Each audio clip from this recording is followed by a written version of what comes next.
filming. Who am I filming? The people in here. Can I film you? You're welcome. What's your name, mate? What's your name? Peter. Peter, I'm Yeah. Tim. Tim, right. There you go, Tim. So am I appearing somewhere, or is this going somewhere? YouTube. YouTube? Yeah. What's your channel? Well, tell me why you want to talk to me for. No, I'm just interested. I've seen you here a few times. And, right, okay. I know that various people come and stand outside here, and I find it fascinating. Are you against them or are you for them? Do you know, I'm a husband and a father. Are you? I'm just a single guy. Okay, so as a husband and a father, if I was in a place where my wife and children were in danger, there is nothing I would stop at for their safety and their well-being. Okay. Now, does that mean that we here are able to facilitate husbands and fathers? Do we have endless resources too? Of course not. But do I understand what is in the heart of a husband and father who fears for the safety of his wife and his children? Absolutely. Okay. And I would stop at nothing. And I know that any good man would stop at nothing for the sake of his wife and children. Okay. And so I would say to my son, who is 21, I'd say, take mummy, take the children, go. All right. And I think that's a really powerful That thing is that makes me stop and think, what are the awful situations where a father has said to these young men, go, because I want for you what is not available here and what is not safe here. Right.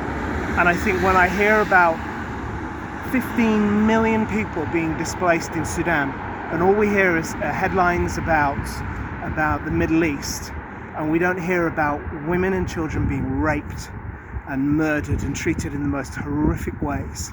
And my goodness, as a husband and father, I'd give my life. Okay. And I'd like to think that you and people who watch your channel would as well. Yeah. Well, the reason why I'm here, right, is because, of course, you probably realise we don't want them here, right? And they shouldn't be here. I've got some political interest as well. Yeah. And I know. So who are you with politically? Are you with Reform?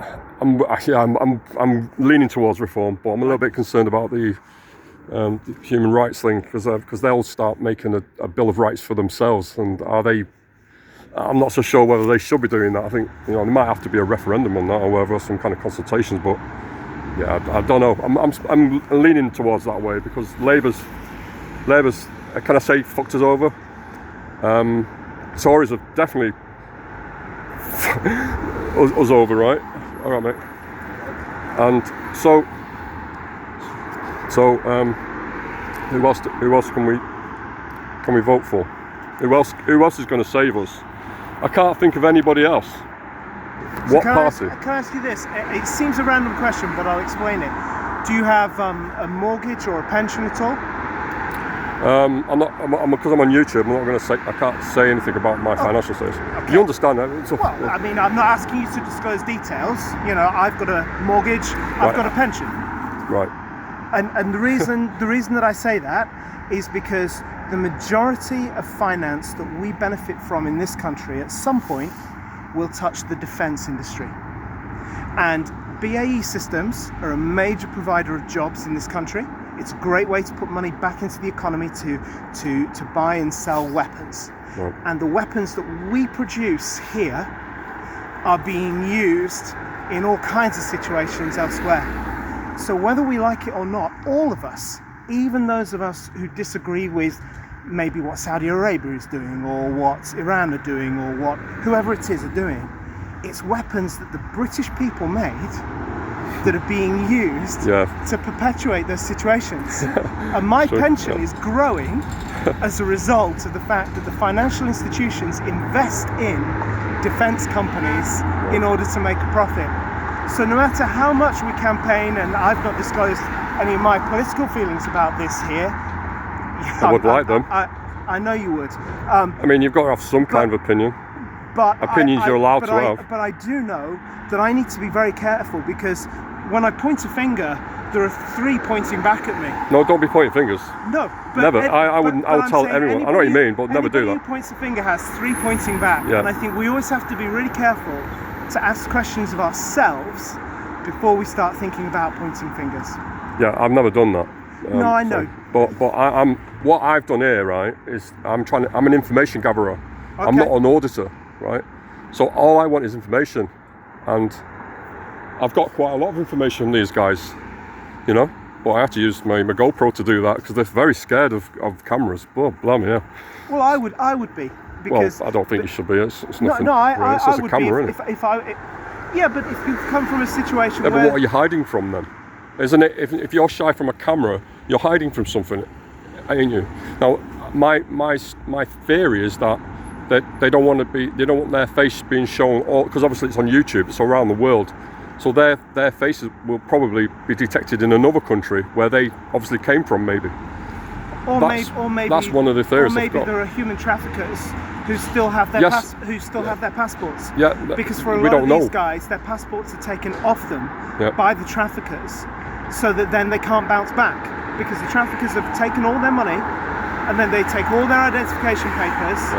And so if their faces appear anywhere, and if the traffickers find out that maybe they're giving up details of who the traffickers are, then the traffickers will come after them. And that would make me scared if I was in their situation. So for all these reasons and many more, I'm inclined to feel that if I were Peter with a YouTube channel, I'd be stood outside my MP's office, and I'd be talking to them, because these people here aren't going to affect any decision that's made. Your MP is going to affect that decision. The people in London are going to affect that decision. The lawyers, the solicitors who are taking tens and hundreds of thousands of our tax money to represent. I'd go and campaign outside of their offices. But campaigning outside of a place where people who are just caught in the middle I'm of information gathering.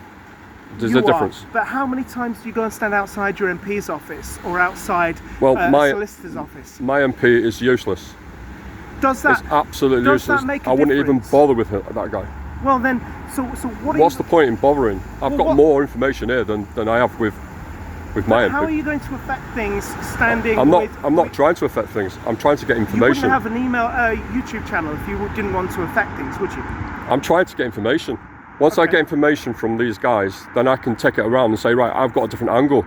I'm not going here and trying to cause them trouble. These guys, A, they're not going to engage with you. And they have engaged with me. And B, they've not got any information to give you at an official level. They have. They've given me quite a bit of information. Okay. So I've proven you wrong. I've got lots of information. I couldn't do today because no one's out. I need to find out why they keep going to that Methodist church for. That's one thing I'm trying. Because the Methodist church have set up provisions, so they can go in there, they can get clothing, they can get helps with languages. There's a language provision, I think, as well, that they're running. So there are various resourcing things that are being provided by the Methodist church. Right. Okay. So you understand that these guys get an aspirin card, don't you? You know what how they right, and it's quite a lot of money for some of them, not all of them. Yes, it is. Right. They're getting. This is a 3-star hotel, right? Yeah.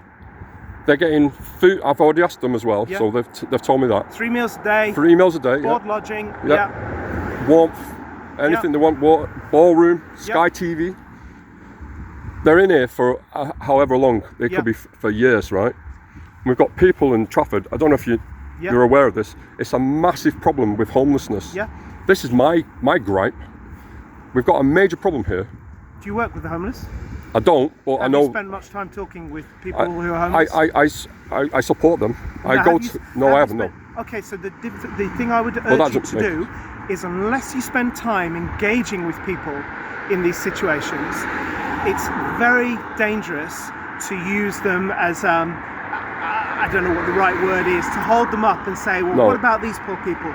And I know from that's not what I mean, mate. I know You've from got the wrong personal angle, experience talking with people who are homeless, that there are all kinds of complexities and difficulties to getting the right help to them and to getting them out of their homeless situation. And so I think until you go and engage with them, you're stood here wanting to engage with these people. I'd say go and engage with the homeless people.